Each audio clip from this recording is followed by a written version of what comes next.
देवराज की अनुमति से ही माँ को यहाँ से लेकर जाऊंगा।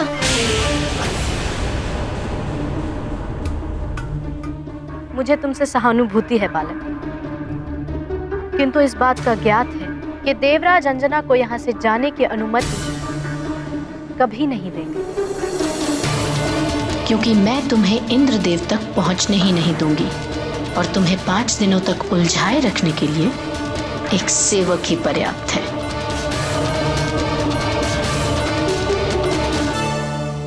अरे मौसी जी,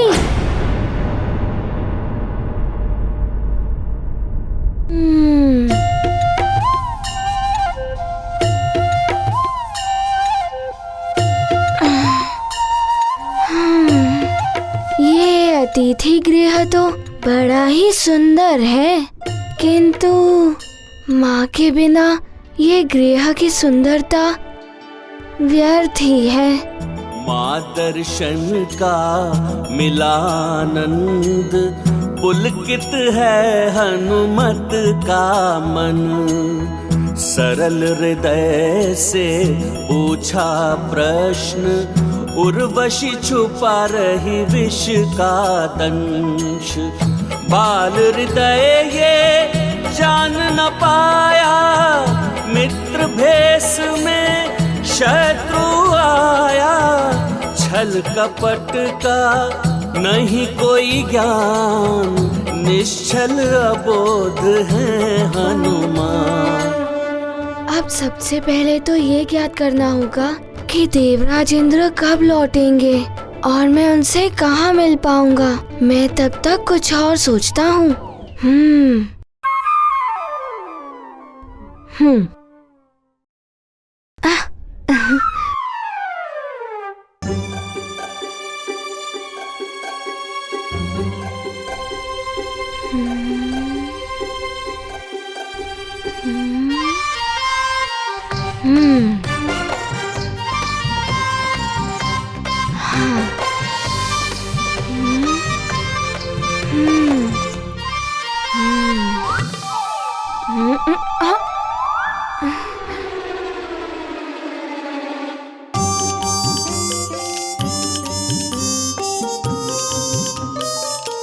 आप कौन है?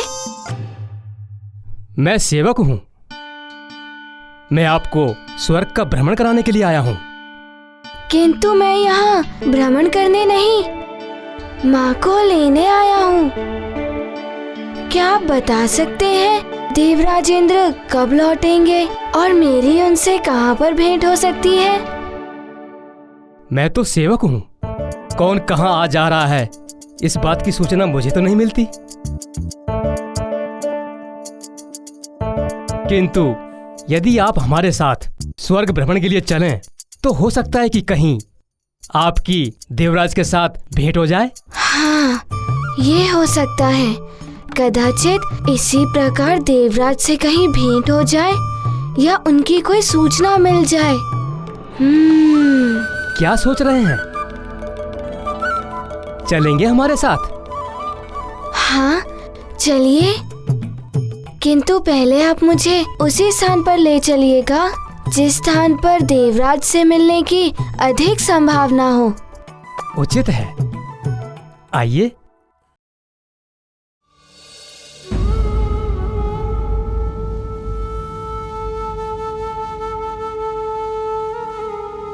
ये कैसी विडंबना है।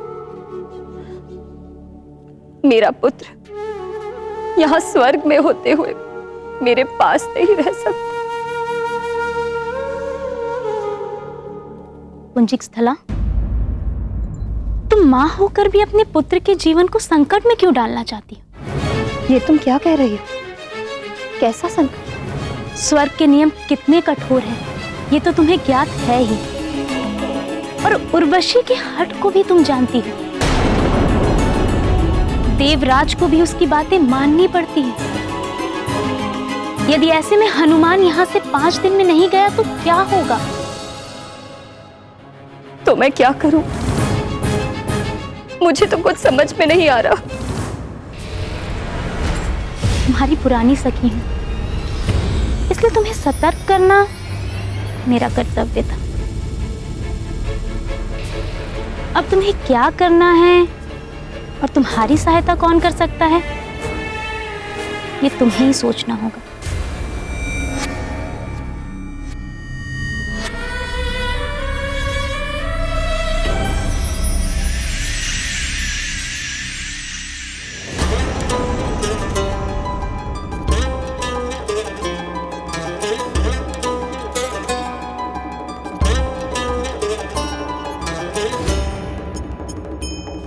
हनुमान मुझे साथ लेकर जाने की अपनी हट नहीं छोड़ेगा। कहीं ऐसे में पुनः इंद्रदेव से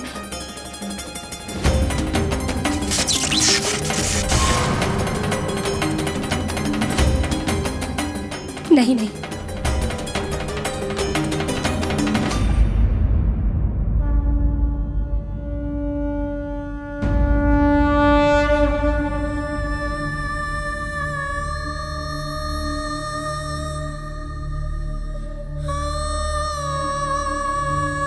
हे महादेव, इस अभागिन मां पर दया कीजिए। मेरे पुत्र पर कोई संकट न आने पाए। अब आप ही कोई उचित समाधान बताइए प्रभु।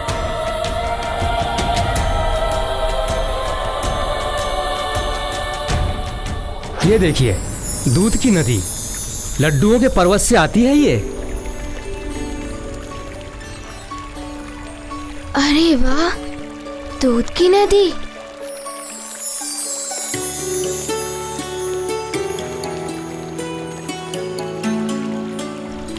अरे वाह, और लड्डुओं का पहाड़।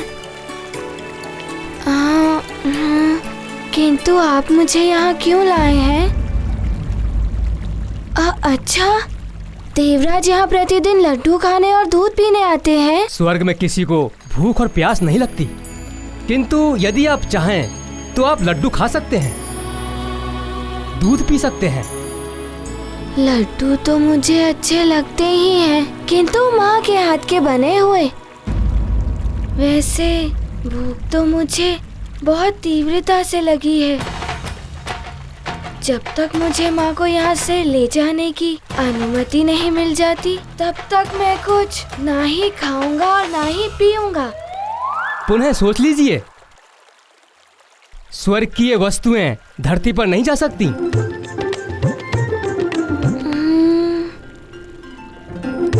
अच्छा चलिए, मैं आपको और वस्तुएं दिखाता हूँ।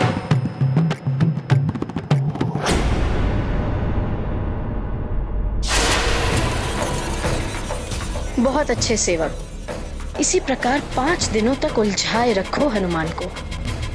किंतु यदि इसी मध्य देवराज लौट आए तो उनके लिए भी कुछ व्यवस्था करनी होगी मुझे।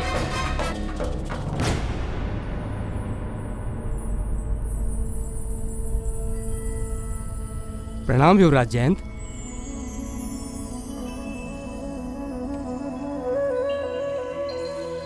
मैं जयंत हूँ, देवराज इंद्र का पुत्र। तुम हनुमान हो ना?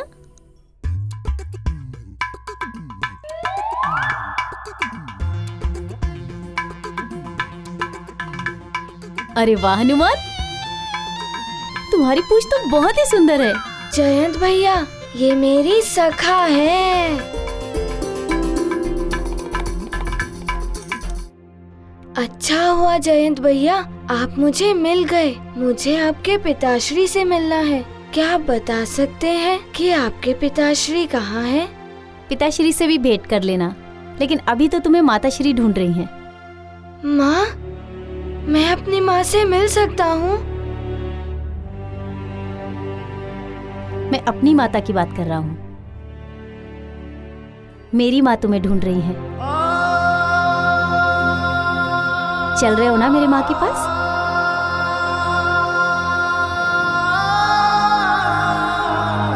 चलो।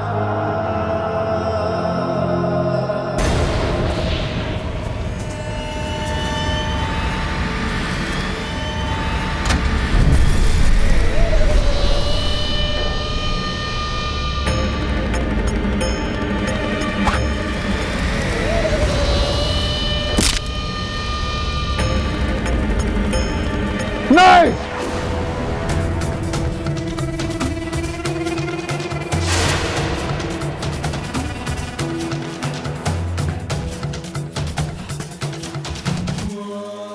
मेरी मृत्यु का बाण। प्रणाम रानी माँ। आयुष्मान भव।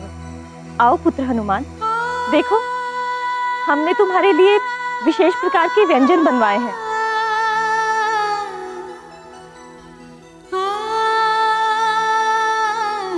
पुत्र जयंत, आओ, ये भोजन आपको भी रुचिकर लगेगा। आओ।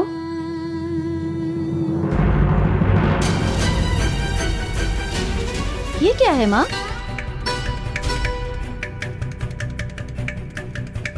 आपको तो ज्ञात है ना कि मुझे दूध के व्यंजन तनिक भी अच्छे नहीं लगते, और खीर देखकर तो खाने का मन ही नहीं होता। फिर ये सब क्यों माँ? ऐसा नहीं कहते पुत्र, खाकर तो देखो, तुम्हें अच्छा लगेगा। और ये सारा भोजन मैंने स्वयं अपने हाथों से बनाया है। तो पूछ लिया होता एक बार कि मैं क्या खाऊंगा। आप रहने ही दीजिए, मुझे जो अच्छा लगेगा मैं स्वयं ही ले लूंगा। जाइए, मेरी पसंद का भोजन ले आइए। जी युवराज।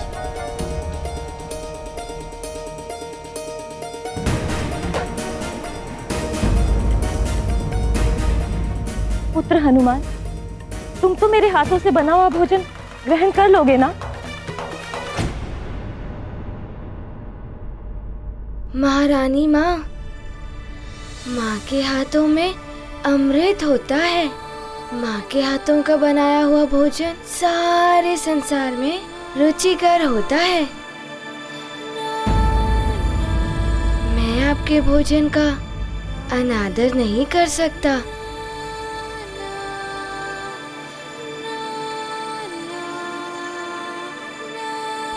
किंतु मैं क्षमा प्रार्थी हूँ, आपसे कुछ निवेदन करना चाहता हूँ महारानी माँ। परंतु क्या तुम भी? नहीं, मुझे क्षमा कर दीजिए, मैं भोजन ग्रहण नहीं कर सकता।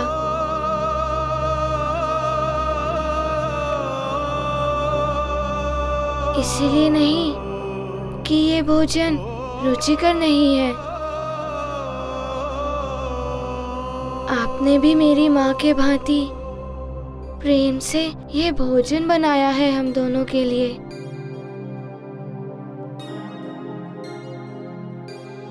किंतु जब तक मेरी माँ मुक्त नहीं हो जाती, तब तक आप ही सोचिए, मैं उनका पुत्र भोजन कैसे ग्रहण कर सकता हूँ।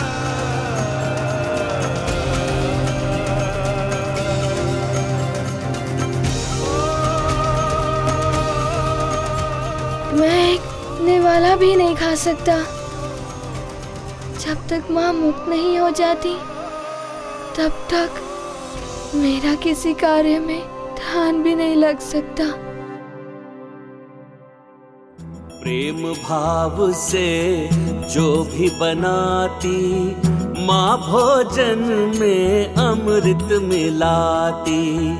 मात प्रेम जो समझ न पाया, भाग्यहीन वो कहलाया। हनुमत करते माँ का ध्यान, कैसे ग्रहण करें पकवान। माँ को बंधन मुक्त करेंगे, फिर हनुमत निज भूख हरेंगे। गाथा महाबली हनुमत की, रुचिकर लीला राम भगत की। जय जय जय रघुनंदन राम, जय जय जय महाबली हनुमान। योगिनी,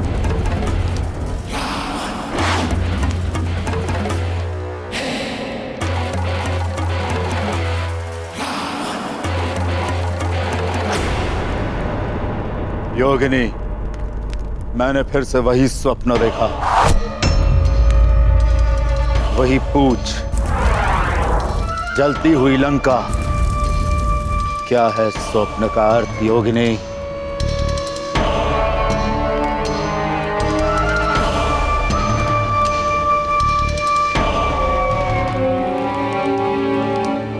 वानर से जुड़ा है नर, है संबंध कोई निकट का। सावधान हो जाओ दशानन, संगम इनका बड़े निकट का। दशानन, नर और वानर संकट है आपके लिए। वो वानर तो स्वर्ग गया है अपनी माँ को लेने, किंतु वो नर अभी भी पृथ्वी पर किसी अज्ञात स्थान पर पल रहा है। तो उस वानर के स्वर्ग के लौटने के पूर्व ही मैं अपने सर्वश्रेष्ठ गुप्तचरों के द्वारा उस नर रूपी नारायण का पता लगाकर उसे समाप्त कर दूंगा, मिटा दूंगा उसे।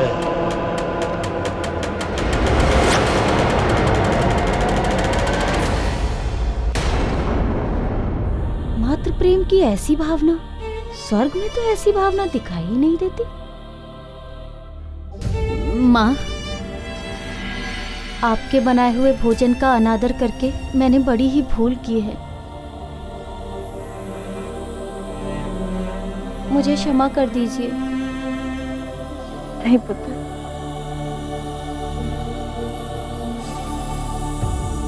हनुमान, तुमने मेरे नेत्र खोल दिए हैं, माँ की ममता से अवगत करा दिया है। मैं सदैव तुम्हारा आभारी रहूंगा।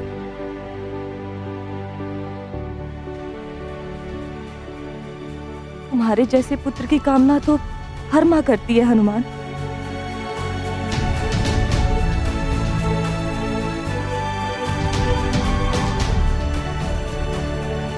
महारानी माँ, मुझे देवराज जी की प्रतीक्षा है। वे कब लौटेंगे? हाँ हनुमान, देवराज जैसे ही आएंगे मैं स्वयं उनसे तुम्हारी भेंट करवाऊंगी और तुम्हारा पक्ष भी रखूंगी। हनुमान, संसार में हनुमान जैसा पुत्र जिस माँ का हो, उस माँ को कोई कैसे उसके पुत्र से दूर कर सकता है। मुझे विश्वास है विजय तुम्हारे उस विश्वास की होगी जिसके भरोसे तुम यहाँ स्वर्ग लोक तक अपनी माँ को लेने के लिए आ गए। क्या किसी को ज्ञात है देवराज कब लौटेंगे?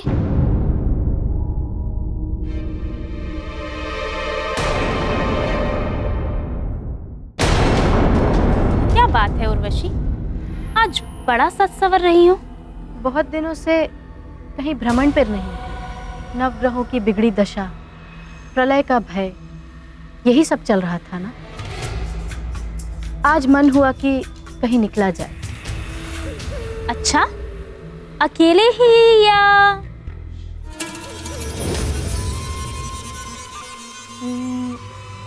मन तो है कि इंद्रदेव को साथ ले जाए, किंतु वो है कहाँ? स्वर्ग में तो है नहीं। किंतु आएंगे तो यहीं ना, इसीलिए मैं पहले से ही सज्जित होकर बैठी।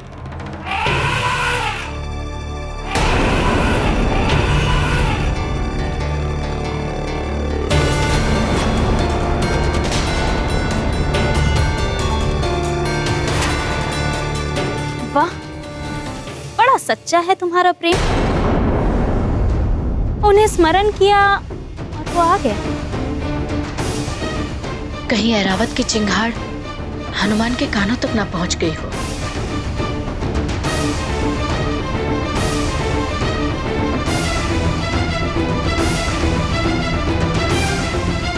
मैं जानती हूँ तुम्हारा ये प्रेम इस समय मात्र हनुमान को देवराज से दूर रखने के लिए। ये तो उसी श्वेत गजराज की ध्वनि है। हाँ हनुमान, लगता है देवराज आ गए हैं। अब आज पहले दिन ही तुम्हारी उनसे भेंट हो जाएगी।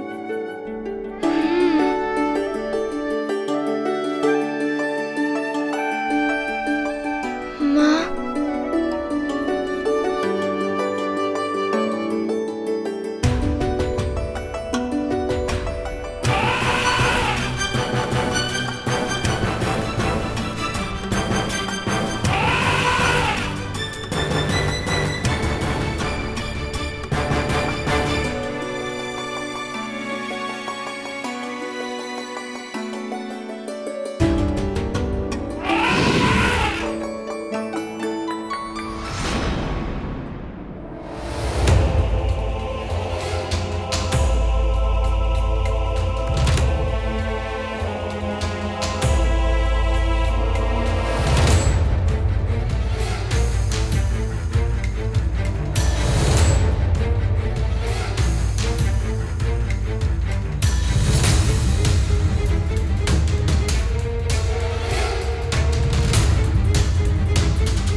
अनुमति कोई नहीं दे सकता। स्वर्ग की एक मर्यादा है।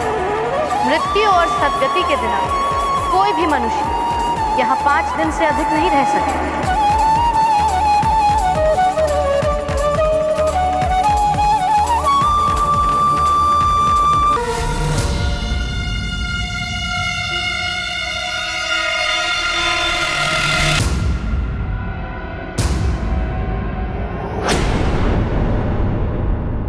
मुझे शीघ्र ही मुख्य द्वार पर पहुंचना होगा, अन्यथा देवराज जी कहीं और चले गए तो।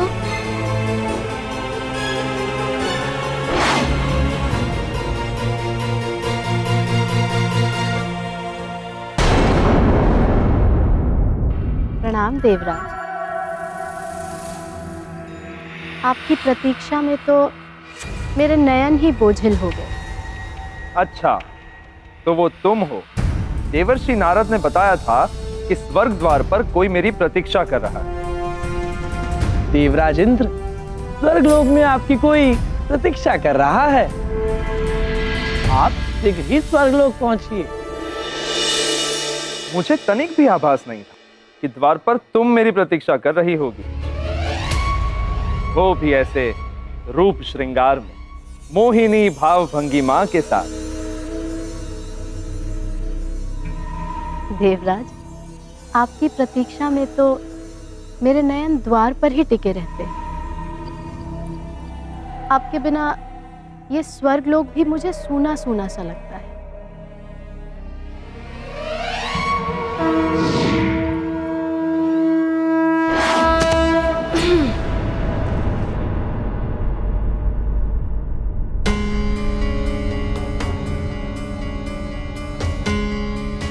यहाँ तो देवराज दिखाई ही नहीं दे रहे हैं।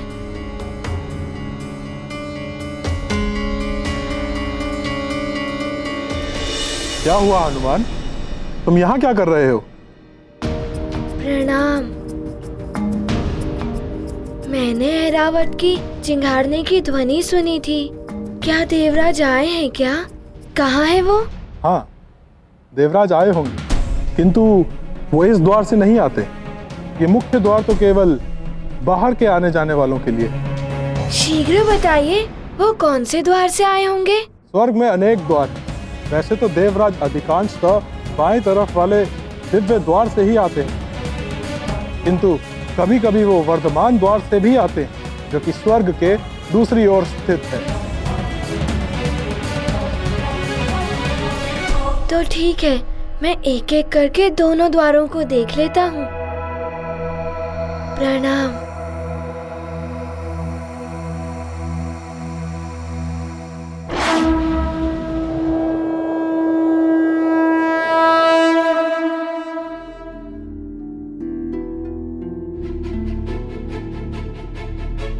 देवराज, जब से नवग्रहों की स्थिति बिगड़ी है, आप उद्वेलित रहते थे। एक पल के लिए भी विश्राम नहीं किया आपने। अब जब सब कुछ ठीक हो गया है, मैंने नंदनवन में विशेष नृत्य का आयोजन किया है। इससे आपका क्लांत मन प्रफुल्लित हो उठेगा।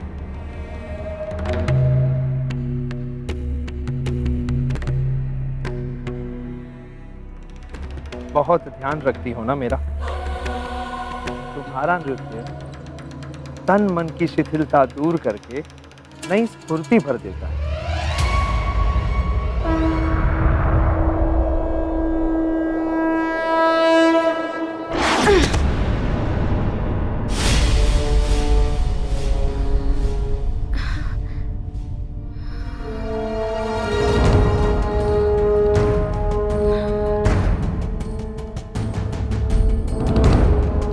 इस दिव्य द्वार पर तो कोई भी नहीं है। अब शीघ्र ही वर्धमान द्वार पर जाना होगा। या! तो चले नंदन में।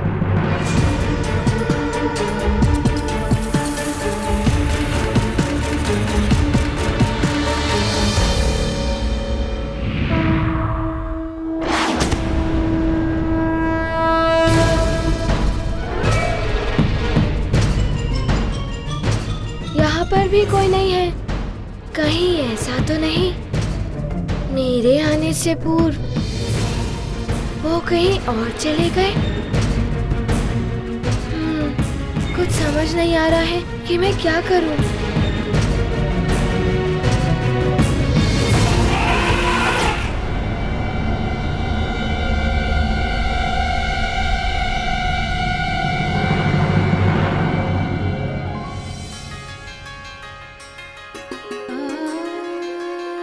ऐरावत, गजराज,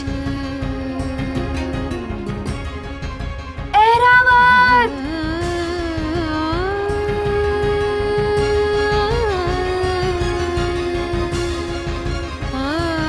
ऐरावत मेरे मित्र, तुमने मुझे पहचान लिया?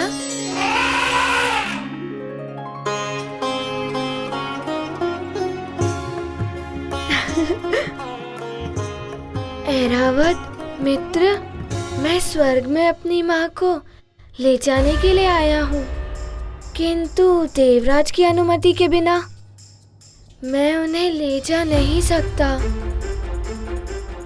तुम्हारी चिंगार सुनकर मुझे लगा कि देवराज तुम्हारे साथ ही होंगे। ऐरावत, यहाँ के नियम तो बड़े ही कठोर हैं। मुझे माँ के पास रहने ही नहीं दिया जा रहा है। तुम्हें भी दुख हुआ ना ये सुनकर? किंतु तुम चिंता मत करो, मुझे कितनी भी प्रतीक्षा क्यों ना करनी पड़े, मैं देवराज से अनुमति लेकर माँ को यहाँ से ले ही जाऊंगा।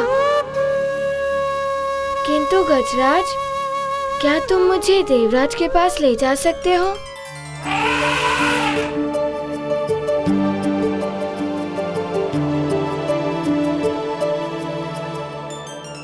सूंड पर से बैठूं या सीधे ही? हाँ?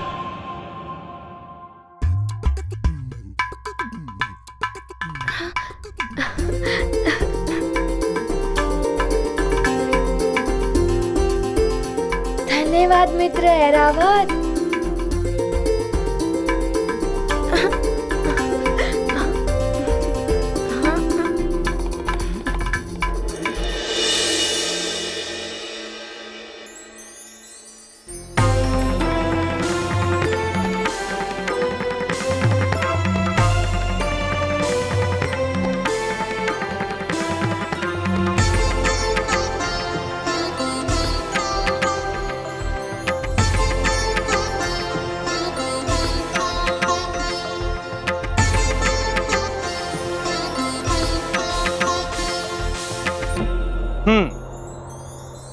लगता है सच में तुमने विशेष नृत्य का आयोजन किया है मेरे लिए।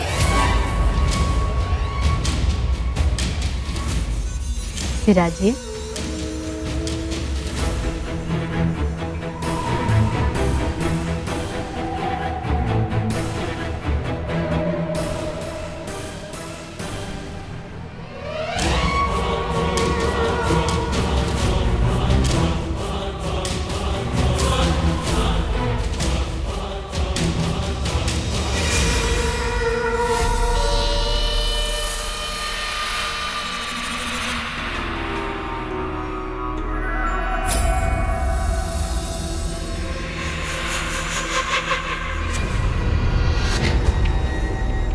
नृत्य तो विशेष है देवराज, किंतु इस विशेष नृत्य के बीच कोई व्यवधान ना आए, ऐसी व्यवस्था करनी होगी आपको। अवश्य।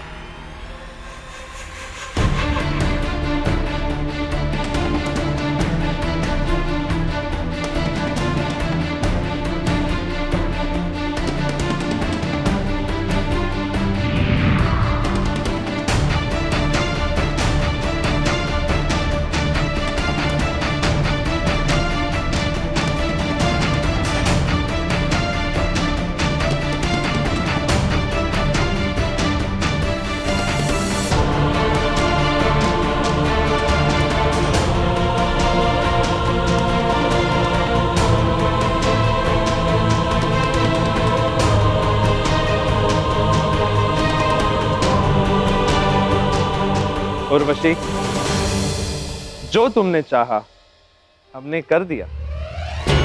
चलायमान हो गया है अब ये पूरा नंदन वन, एक स्थान से दूसरे स्थान पर भ्रमण करता है। अब हमारे मनोरंजन में कोई भी बाधा नहीं बन सकती। किंतु देवराज, यदि किसी को ज्ञात हो गया कि हम कहाँ हैं और वो विघ्न डालने आ गया तो? अब ये कोई नहीं जान सकता उर्वशी।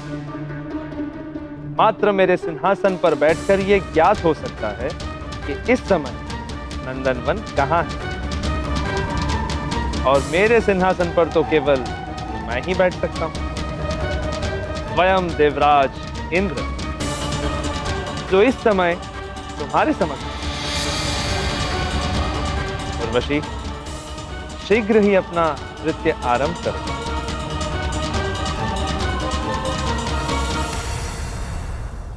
अब हनुमान यहाँ नहीं आ पाएगा। मैं इंद्रदेव को अपने नृत्य और रास के रंग में ऐसा उलझाए रखूंगी कि 5 दिन कब निकल जाएंगे पता ही नहीं चलेगा, और तब हनुमान को वापस लौटना ही पड़ेगा।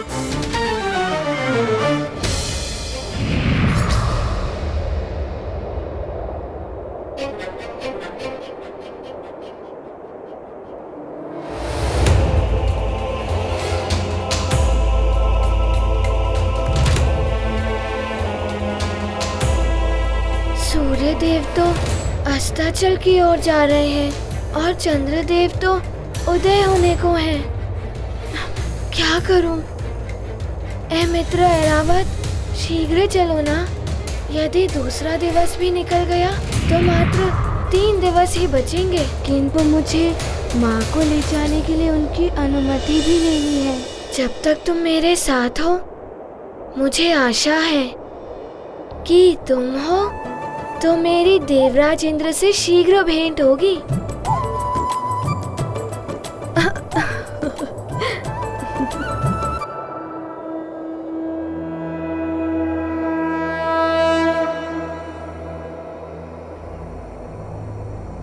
ऐरावत, तुम्हें पूरा विश्वास है कि देवराज इसी ओर आते हैं?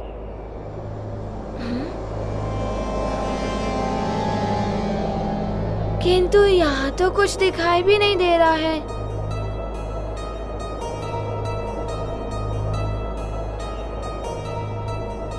यदि हम इसी तरह ढूंढते रहेंगे तो आज का दिवस भी व्यर्थ चला जाएगा। पूरे 5 दिवस थे, इसमें से 2 दिवस तो व्यर्थ ही हो गए।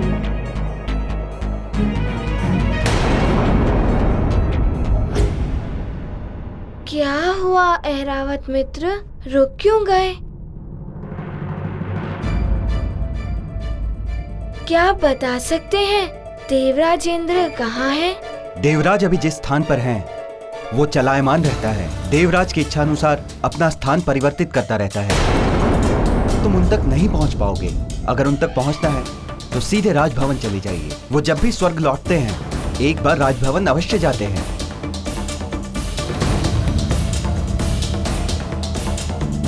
मित्र ऐरावत, यही उचित होगा। यहाँ वहाँ भटकने से तो अच्छा है कि हम सीधे राजभवन ही चलते हैं।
पृथ्वी वासी वानर मुझ जयंत को संस्कार की सीख दे रहा था, जो देवराज का पुत्र है और भविष्य का होने वाला देवताओं का राजा भी है। अब इसे अच्छी तरह से सीख मैं देता हूँ। देवराज कब लौटेंगे? पिताश्री के बारे में जानना है ना तुम्हें? मैं जानता हूँ। पिताश्री के सिंहासन पर बैठकर, उस पर बैठकर तुम सारे संसार को देख सकते हो। जिसकी इच्छा करोगे वो तुम्हारे नेत्रों के समक्ष होगा।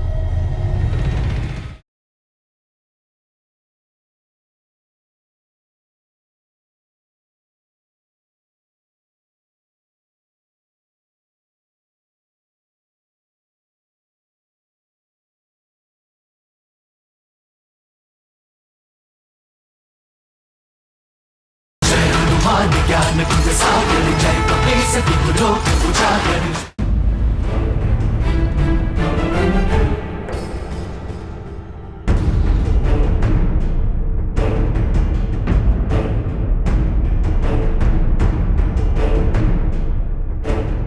ऐरावत रुक जाओ।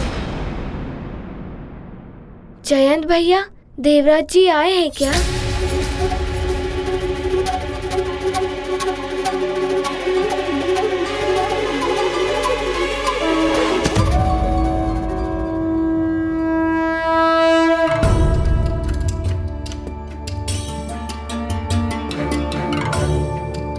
किंतु तुम तो ऐरावत के साथ थे ना, फिर भी तुम्हें वहां तक नहीं ले जा पाया।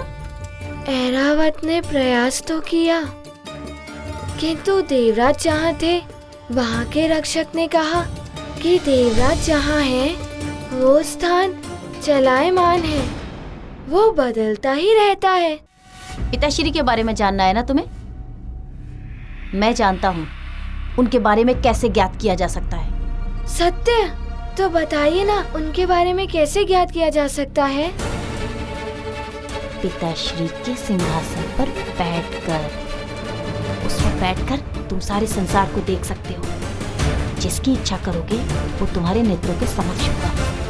पिताश्री भी उसी सिंहासन पर बैठकर सारे संसार का अवलोकन करते हैं। अरे वाह, तो चलिए हम अभी उनके बारे में ज्ञात कर लेते हैं। हाँ, चलो।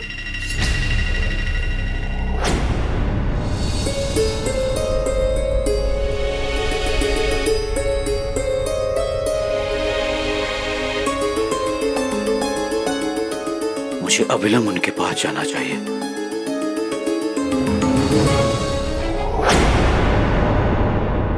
अंजना, आप एकाएक कहाँ जा रहे हैं?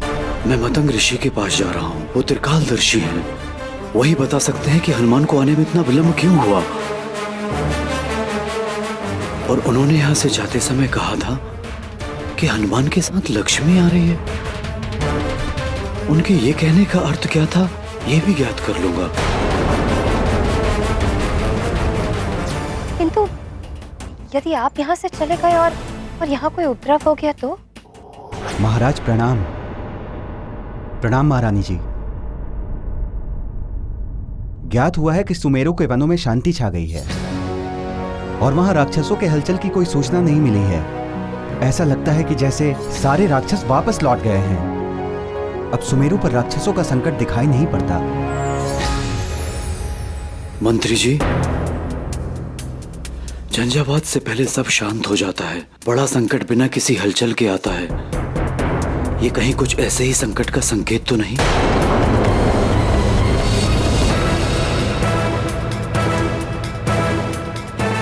जो भी हो, मेरे समस्त प्रश्नों का उत्तर मतंग ऋषि ही दे सकते हैं। मुझे बिना किसी विलंब उनसे मिलने जाना ही होगा।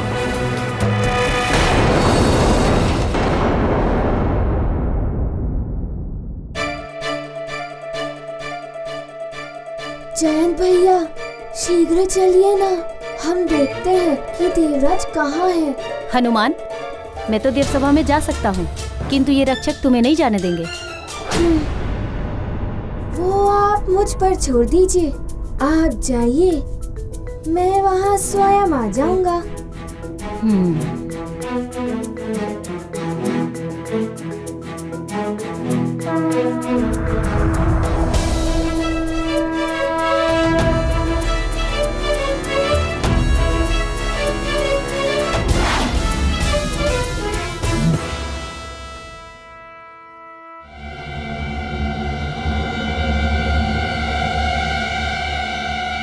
हनुमान तो आया ही नहीं।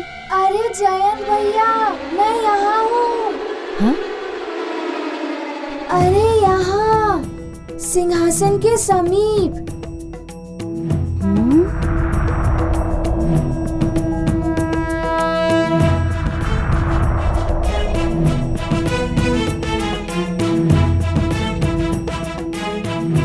अरे वाह हनुमान, तुम तो बड़ी चतुराई से यहाँ आ गए। सचमुच बड़े अद्भुत हो तुम। अद्भुत तो ये सिंहासन है। देख क्या रहे हो हनुमान, शीघ्र बैठ जाओ। तुम्हें एक पल में ज्ञात हो जाएगा कि पिताश्री कहाँ हैं।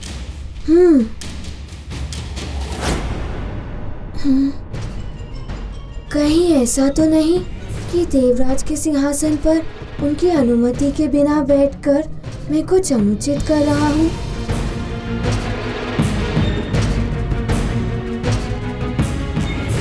किस सोच विचार में पड़ गए हनुमान? जो भी करना है शीघ्र करो, अन्यथा आज तुम्हारा दूसरा दिन भी व्यर्थ चला जाएगा। आपने सत्य कहा जयंत भैया। मुझे माँ की मुक्ति के लिए कुछ भी करना पड़े मैं कर लूँगा, चाहे मुझे कोई दंड भी सहना पड़े मैं सह लूँगा। तो शीघ्र बैठ जाओ सिंहासन पर और जान लो कि पिताश्री कहाँ हैं। संकट मोचन महाबली हनुमान,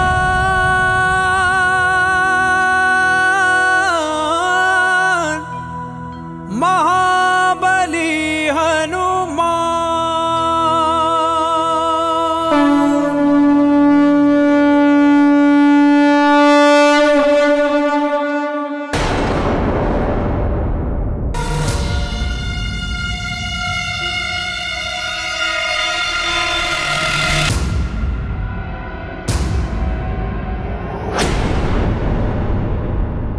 मुझे शीघ्र ही मुख्य द्वार पर पहुंचना होगा, अन्यथा देवराज जी कहीं और चले गए तो।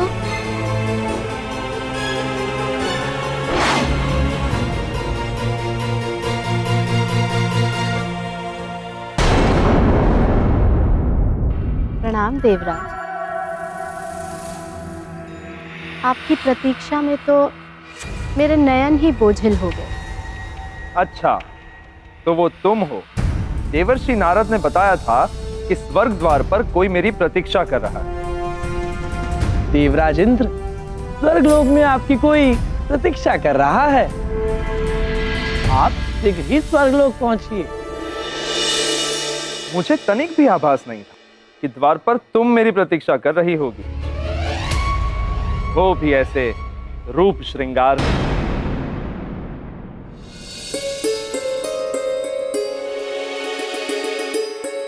कुंजिक स्थला, तुम माँ होकर भी अपने पुत्र के जीवन को संकट में क्यों डालना चाहती? उर्वशी के हट को भी तुम जानती हो, देवराज को भी उसकी बातें माननी पड़ती हैं। यदि ऐसे में हनुमान यहाँ से 5 दिन में नहीं गया तो क्या होगा? क्या होगा? क्या होगा?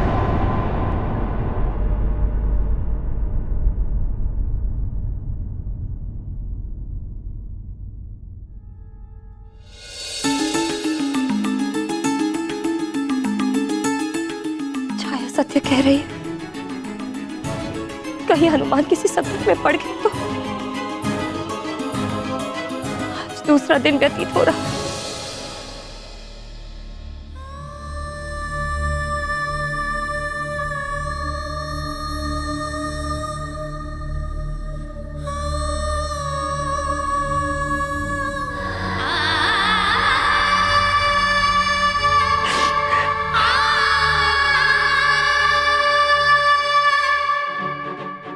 हनुमान मेरे लिए ही यहाँ आया है। यदि उसे कुछ हो गया तो सारा दोष मेरा ही होगा।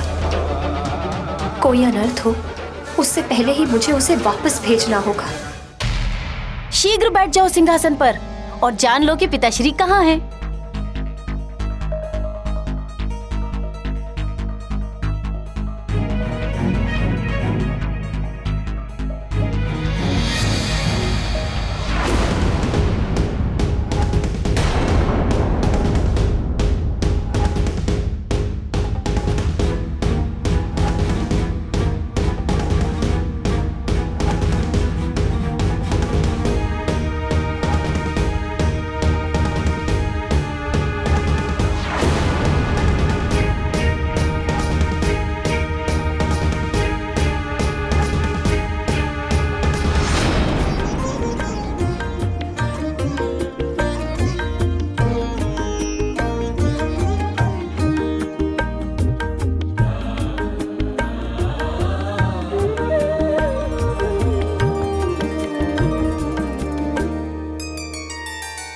उत्तम।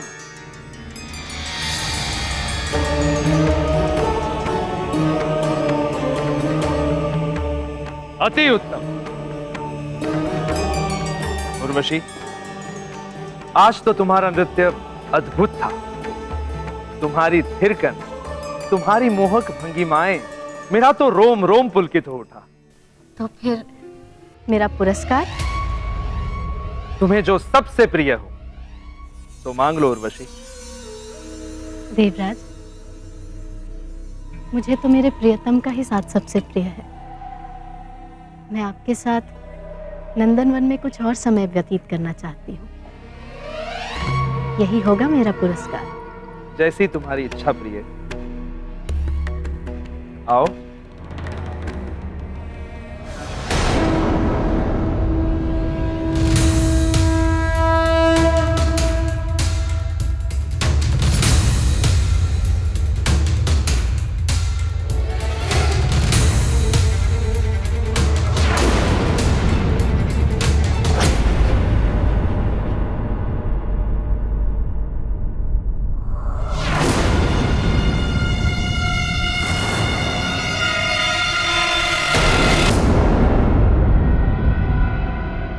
नहीं, किसने किया ये दुस्साहस? क्या हुआ देवराज? आप एकाएक इतने क्रोधित क्यों हो गए? किसी ने मेरे सिंहासन पर बैठने का दुस्साहस किया है। जिसने भी यह दुस्साहस किया है,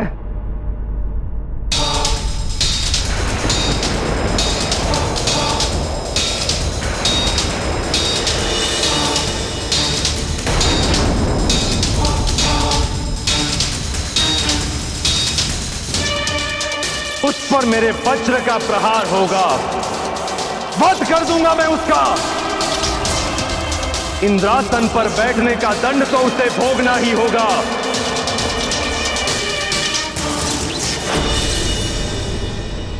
इंद्रासन पर यदि हनुमान बैठा हो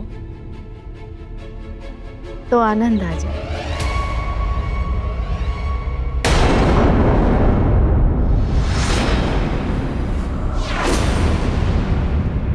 बहुत अच्छे हनुमान।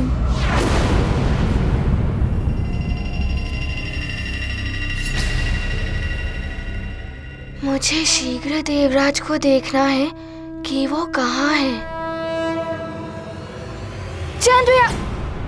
हनुमान! हनुमान! हनुमान! हनुमान!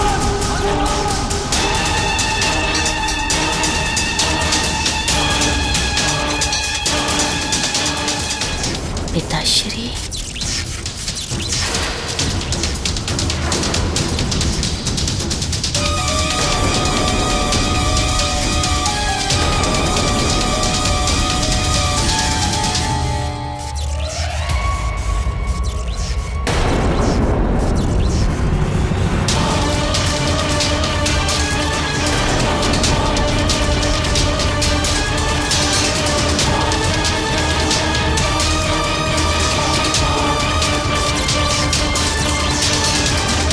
इंद्रासन पर बैठने का दुस्साहस कैसे किया तुमने?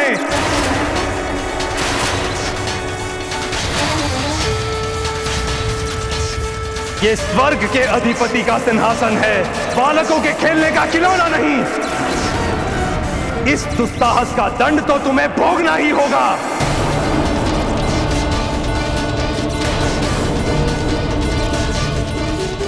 बहुत चतुर समझता था स्वयं को ये वानर।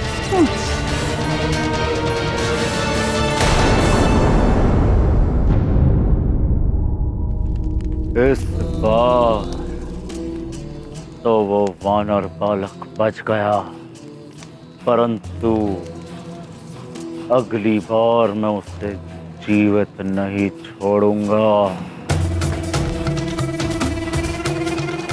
न उसे और न ही उससे जुड़े हुए उस नर रूपी नारायण को, जो ना जाने इस संसार में कहाँ जन्म लेकर पल रहा है।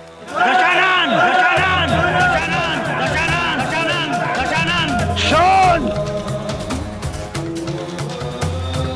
यदि तुम में से कोई ये सोचता है कि उस वानर बालक ने रावण को परास्त कर दिया है या रावण की शक्तिहीन हो गई है, तो ये उस बुद्धिहीन की भूल है। ये तो आरंभ है, युद्ध का आरंभ, और ये युद्ध अपने परिणाम तक अवश्य पहुंचेगा। परंतु इस समय मुझे आवश्यकता है तो केवल उस कपटी नर रूपी नारायण के सूचना की। इसलिए मैंने तुम सबको यहाँ बुलाया है। तुम और तुम सब जो यहाँ उपस्थित हुए हो, सब ध्यान से सुन लो। यदि शीघ्र ही मुझे उस कपटी नर रूपी नारायण की सूचना नहीं मिली, तुम में से कोई भी जीवित नहीं बचेगा। वो संसार के किसी भी कोने में क्यों ना हो। ढूंढो से। दशानन,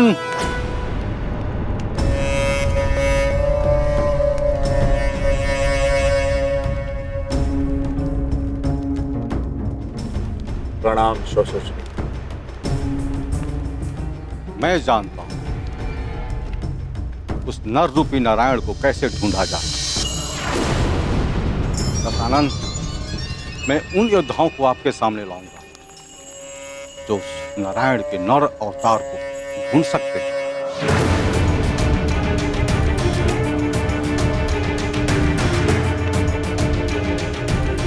ब्रह्मम प्रसन्नम, प्रसन्न हुए हम।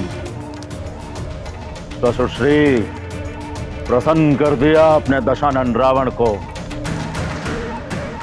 हम शीघ्र ही उन योद्धाओं से मिलना चाहेंगे। अब तनिक सा भी विलंब इस कार्य में नहीं होना चाहिए। क्षमा, मुझे क्षमा कर दीजिए।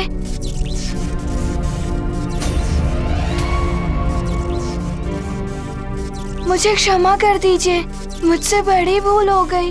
मुझे क्षमा कर दीजिए। भूल नहीं, अपराध किया है तुमने जो अक्षम्य है।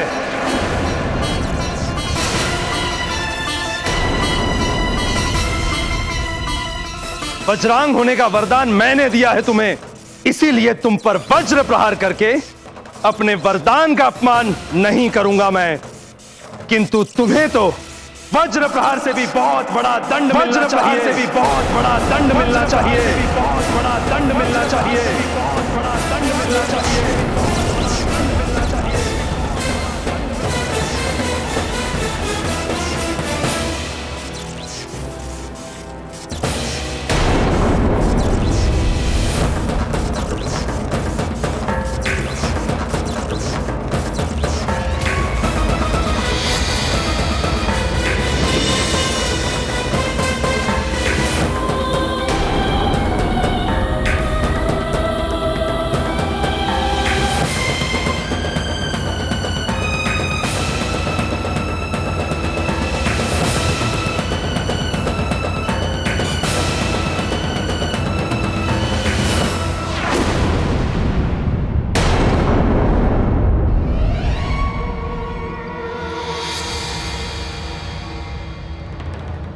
तुम दिव्य शक्ति से संपन्न हो, इसीलिए इंद्रासन पर बैठ सके, अन्यथा किसी में इतना सामर्थ्य नहीं है जो इंद्रासन पर बैठ जाए।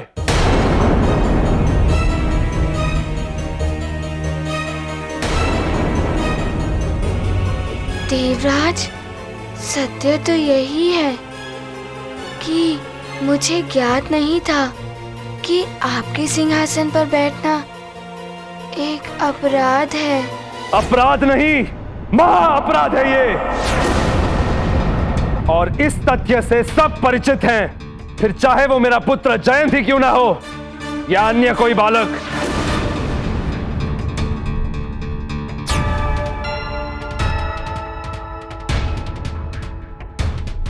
यदि हनुमान ने बता दिया कि मैंने ही उसे सिंहासन पर बैठने को कहा था, तो मुझे भी कड़ा दंड मिल सकता है। किसी ने तुम्हें रोका नहीं ऐसा करने से?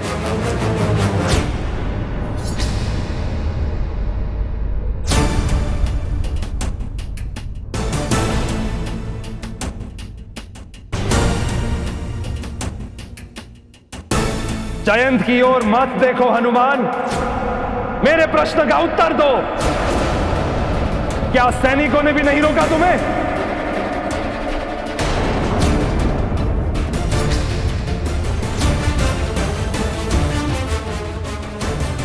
वो देवराज, सैनिकों को तो ज्ञात भी नहीं हुआ। मैं वहां से छुप छुप कर भीतर चला आया।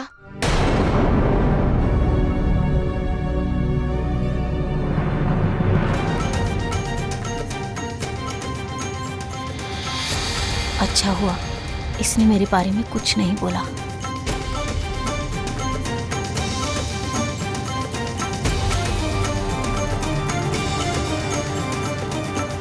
मैं तो इसे फंसाने चला था, किंतु ये तो मुझे बचा रहा है।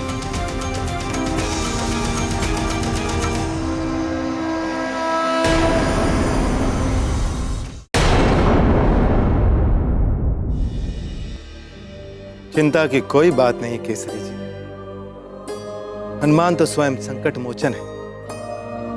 माता पिता घर परिवार से लेकर संसार तक के सबके संकट हरते हैं।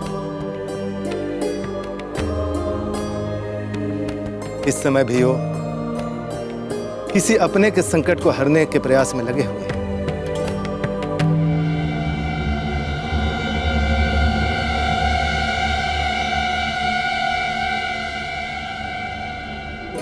अतः उन्हें आने में कुछ और समय लगेगा। किंतु कैसा संकट और किसका संकट? कोई तो संकट है किसी पर, और भी उन्होंने कितनों के संकट हरे इस यात्रा में। महाराज, उनके आते ही आपको सब कुछ ज्ञात हो जाएगा। तब तक आप उनकी प्रतीक्षा कीजिए।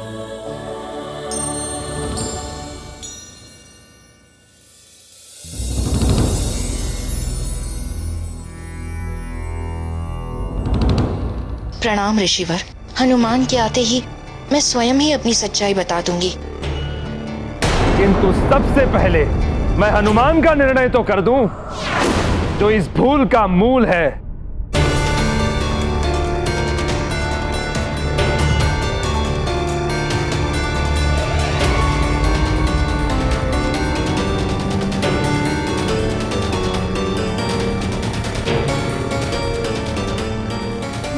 को मुक्त कराने के लिए मुझे ये सब करना ही पड़ा, किंतु आपको जो दंड देना है वो आप दे दीजिए। मुझे वो दंड स्वीकार है। स्वामी, माता के प्रेम ने हनुमान को विवश कर दिया था, अन्यथा हनुमान ऐसी घृष्टता। देवी शची, अब आप हमें समझाएंगी कि कौन विवश था, किसके लिए प्रेम था? हाँ,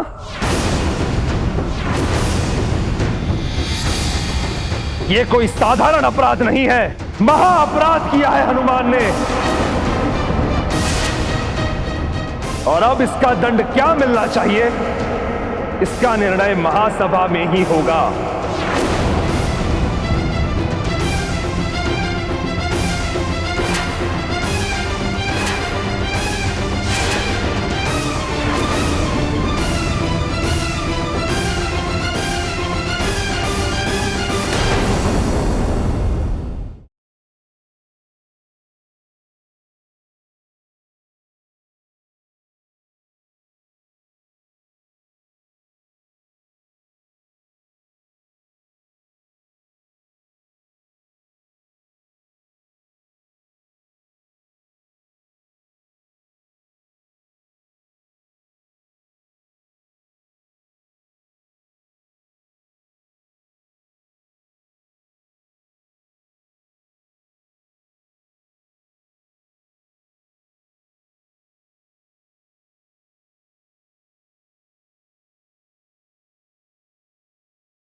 पुंजिक स्थला, तुम माँ होकर भी अपने पुत्र के जीवन को संकट में क्यों डालना चाहती?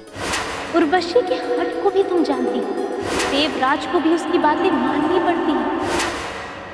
यदि ऐसे में हनुमान यहाँ से 5 दिन में नहीं गया तो क्या होगा? क्या होगा? क्या होगा?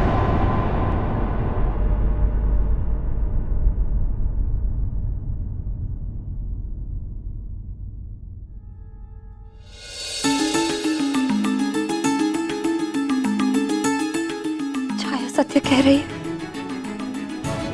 कहीं हनुमान किसी संकट में पड़ गए तो। आज दूसरा दिन व्यतीत हो रहा।